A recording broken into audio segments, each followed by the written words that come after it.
Goeiemiddag julle. Weer eens Theo, ek groet elkeen in die wondernaam van Jesus. Ek sit lekker moeg hierso. Besige dag gehad.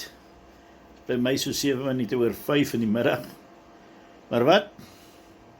Kom ons maak die Bybel oop vandag, daar in Jesaja 53. Dan praat ons van die triomfantelike oorwinning van die liefde. Ja vriende, ware liefde is die liefde van God. Soos Paulus sê in Romeine 5:8, God bewys sy liefde daarin dat Christus vir ons gesterf het, toe ons nog sondaars was. Here God, ons wil bid en vra dat U deur die woord met ons harte sal spreek. Open ons harte, Here. Maak dit ontvanklik vir die woord. En U, o Heilige Gees, wat gestuur is om te oortuig van sonde en geregtigheid, werk U saam. Wees U die oortuiger van die waarheid by die woord van God, dat God ons liefhet. O Here God, ons eer U dan vandag. En ons bid, gebruik ook hierdie boodskap tot uitbreiding van die koninkryk, redding van siele, opligting van mense wat verslae is, o Here. Dit is my gebed in Jesus. Amen. Is jy ook so opgewonde as jy die woord van die Here oopmaak? Weet jy, Jesaja 53 vers 5, maak my opgewonde. As ek dink dat ek vandag hier so sit en 'n boodskap na U toe bring, en dat ek gered is, maar het my eintlik niks gekos nie. Net 'n oorgawe aan die koning van die konings. Want hy is terwille van ons oortredinge deurboor, terwille van ons ongeregtighede is hy verbrysel. Die straf wat vir ons die vrede aanbring, was op hom, en deur sy wonde het daar vir ons genesing gekom.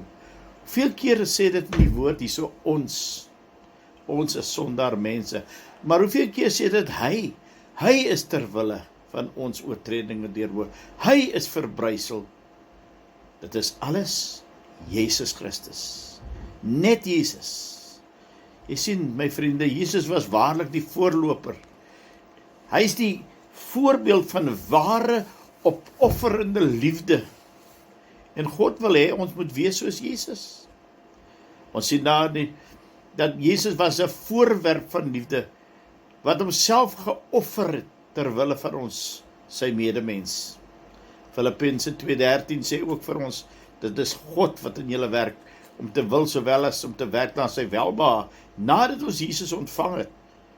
As saligmaker en verlosser ontvang ons ook die Heilige Gees, wat verder in ons kom werk en ons verander na die gelykvormigheid van Jesus. Weet jy, as ek dink aan liefde, en ek dink aan die kwaliteite van liefde, dan is die mooiste kwaliteit van liefde, dat dit altyd gee is. Liefde gee, dit gee die edelste, dit gee die beste. Liefde is opofferend. Daar is niks wat die liefde nie kan vermag nie. Die liefde heel gebroke huwelike, die liefde heel gebroke verhoudings, en die grootste gebroke verhouding wat daar natuurlik is tussen die sondaar en God. Die liefde van Jesus aan die kruis van Golgotha versoen ons en heel daardie verhouding. Jy sien, en die liefde van God, as jy dit in jou hart het, kan niemand dit van jou wegneem nie. Maar die liefde van God stort hy ook in ons harte uit, in soveel, in so groot mate, dat ons dit moet vrywilliglik ook gee aan mekaar. Ons moet dit ontvang, maar gee.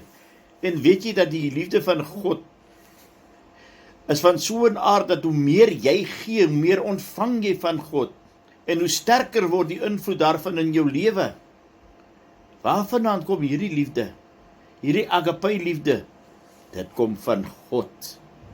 My vriend en my vriendin, besef jy dat die vermoë om jouself te gee soos Jesus was vir martelaars soos Stefanus, die triomf en die oorwinning, ek wil dit weer sê, ons moet onsself gee. Paulus sê vir ons moet onsself offer aan God. Ons moet ons totaal oorgee aan die Here. Weet die Stefanus, die eerste martelaar, hulle het hom daar met klippe doodgegooi, maar hulle het hom nie eintlik doodgemaak, hy het net daarna verhuis. Hy, soos vele ander martelare, het nooit bitterheid en haat in hulle harte toegelaat nie, maar eerder self liggaamlik gelei. Hulle het soos Jesus hulle vervolgers liefgehad en vir hulle gebid aan die kruis van Golgotha. Bid Jesus dieselfde gebed as Stefanus, daar terwyl hulle hom doodgooi. Hoe kry hy dit reg om te sê, Vader, vergeef hulle, want hulle weet nie wat hulle doen nie? Omdat hy die liefde van God in sy hart het. Jy sien, God wil ook daai liefde in jou hart sit. Hy wil die haat en die nyd en die ongeduld en die al daai dinge uit jou uithaal. Hy wil jy gee die vrug wat pas by die bekering. Hy wil hê dat jy nie net gered word nie, maar verander word na sy gelykvormigheid. Besef jy, aan die kruis van Golgotha het Jesus homself gegee, maar nie net 'n bietjie nie. Hy het sy alles gegee. En as die onskuldige party, die onskuldige Jesus, gee hy homself as 'n offerlam, sodat ons wat eintlik die skuldiges is, vrygespreek kan word van alle sonde en alle ongeregtigheid. Jy weet, vandag het ek met 'n man gepraat, toe ek met hom praat oor die liefde van God, toe sê ek vir ons die skuldbrief wat teen ons uitgemaak is, daai summons, is saam met Christus aan die kruis vasgenaal. As ons Jesus aanneem, loop ons vry weg. Dan is ons vrygespreek van alle sonde, vrygespreek van alle ongeregtigheid en verbind met die Vader. Ons ontvang kindskap van God. Weet jy, vriende, martelaars soos Stefanus was gewillig om te sterf, letterlik, fisies te sterf, sodat nie net hulle deur hulle geloof gered sou word nie, maar sodat ons kan besef die erns van ware geloof in Christus Jesus. Hulle het ons gewys. Hulle was bereid om te sterf vir hulle Christus. Jy sien, hulle het in die voetspore van Jesus gevolg. En hulle wil hê ons moet besef dat die liefdesdaad van wat Jesus vir ons aan die kruis gedoen het, is so groot. So groot. Maar Christus vra nie vir jou en vir my om te sterf vir hom nie. Nee, ons moet net sterf aan die eie ek. Hy het reeds vir ons gesterwe. Hy het reeds ons versoen met die Vader. Wat hy wil hê, ons moet versoen bly word met hom. En as ons nog nie gered is, moet ons versoen word met die Vader deur hom. Ons moet hom dien. Jy sien die Here Jesus Christus, toe hy gesterf het, het hy vir ons die ewige lewe uit God se hand ontvang. Ons moet hom nou ontvang. Die Vader sê, gee aan julle die ewige lewe, maar die lewe is in my seun. Wie die seun het, het die lewe, wie die seun nie het nie, het die lewe nie. Het jy besef jy vir jou om die ewige lewe te ontvang van God af? Was Jesus gewillig om daarvoor te sterwe? Terwille van jou en my. In ons plek het hy aan die kruis gesterf, soos ek vroeër gesê het.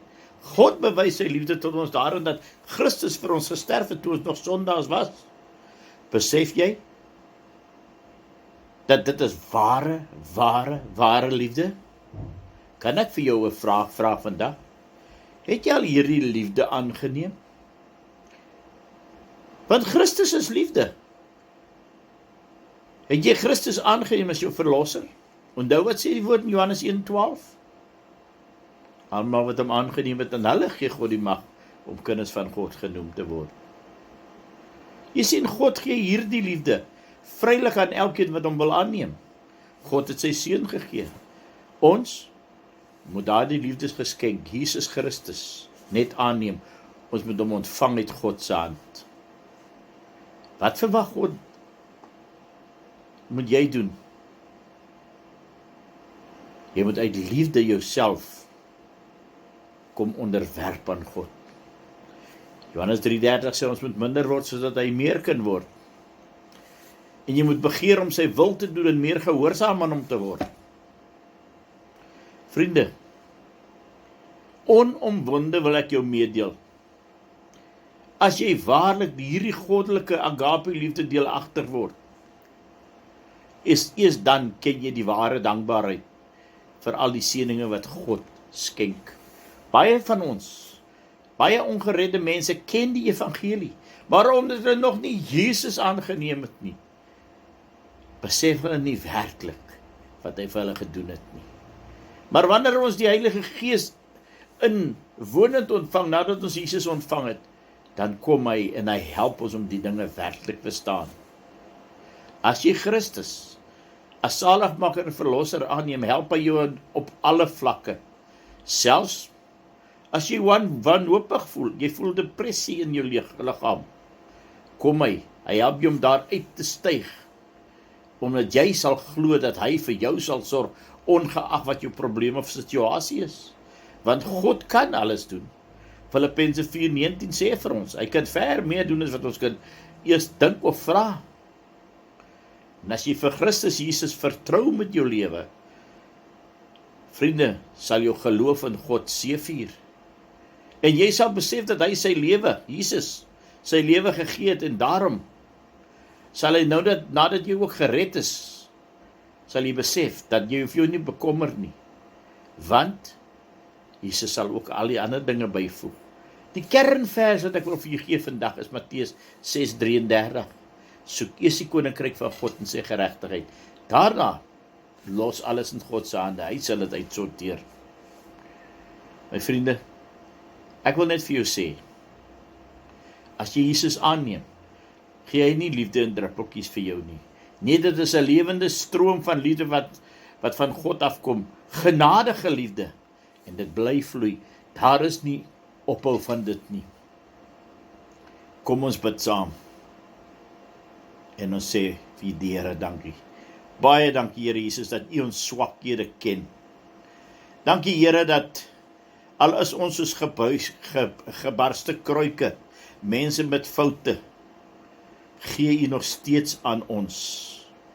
O Here, U ken ons gebrokenheid, U ken ons liefdeloosheid, maar U kom heel ons gebrokenheid. U gee ons van U liefde, en U gee ons soveel in oorvloed, dat ons ook dit kan deel met ander. Baie dankie, Here, dat ons weet, wanneer U die kraan van liefde van die kant af oopdraai na ons toe, is dit so baie, dat ons dit weer kan oopdraai, om aan ander mense te gee. Dankie, Here, dat U ons soveel oorvloedige liefde gee, iedere en elke dag. Seën ons verder, seën ook die woord. Dit is my gebed in U, Here Jesus. Amen.